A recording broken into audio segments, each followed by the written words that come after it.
So, ma-alarm na po yung oven. Kailangan po natin ito i-adjust na ang temperature niya ito 210. Then, lagay natin kahit 12 minutes lang or 15 minutes.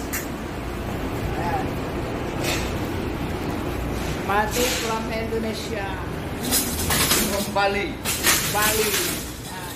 So, ngayon, gagawa po kami ng cheese parfait. Tapos na yung mga cinnamon or garlic. Ayan.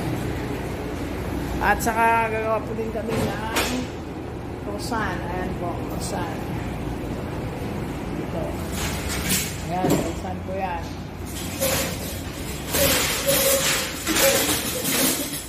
Ako master to.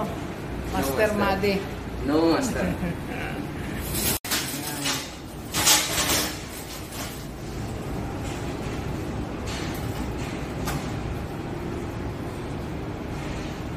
Cheese parfait.